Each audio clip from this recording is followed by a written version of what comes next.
So Lacuneg was formed in 2020.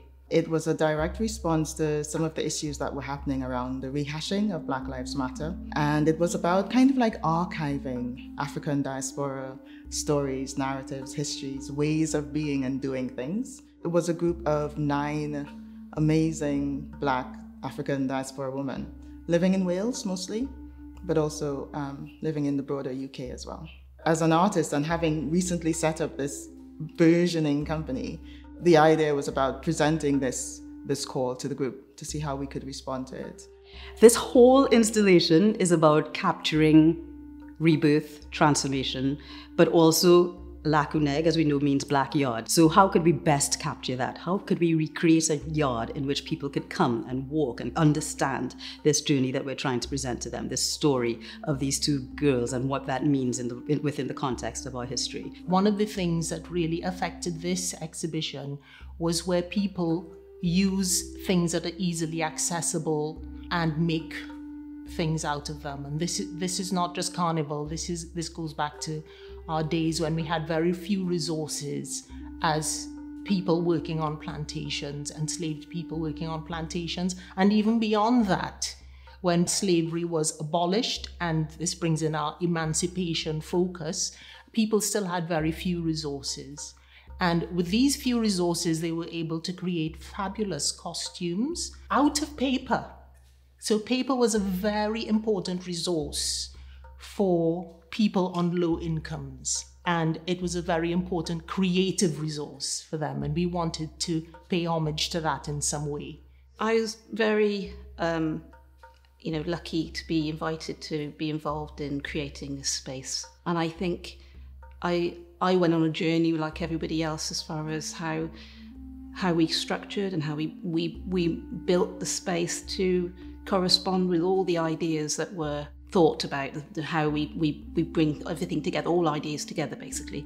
That really worked together, that really created a space where people can move freely and perhaps as they walk through the space, creating their own thoughts and how they view all the things that they see in the installation itself. So I think the exciting thing about it was about this idea of allowing us to kind of show ourselves through it without having to directly refer to Picton the man. So we could look at issues around the scenario, like what stories are we trying to raise within this context? So much of this has to do with our unknown African ancestors.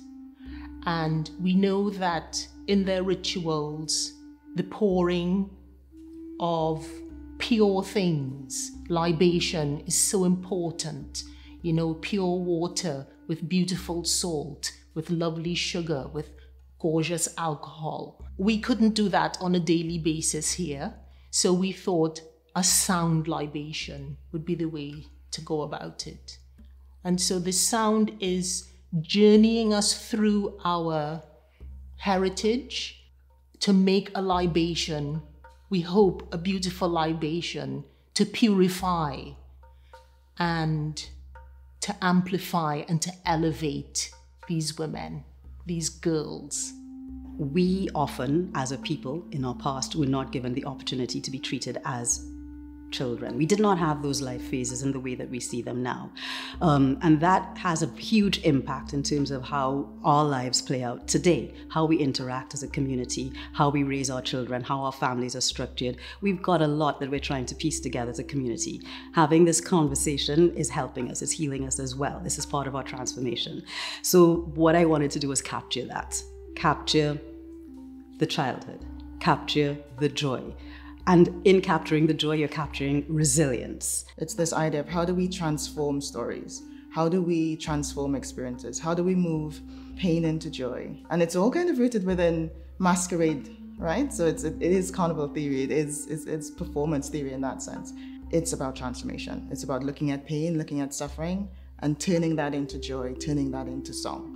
You're trying to capture all of these various elements to indicate what this means for us as a community. It's a huge symbol of who we are and what we're aiming for as we integrate more into Welsh life and encourage not just Wales, but, communities that have not engaged with this conversation to understand that it's a ready conversation to be had in order for us to have any sort of understanding of equality, equity, and make sure that, there's basic justice in the world. Happy Emancipation Day.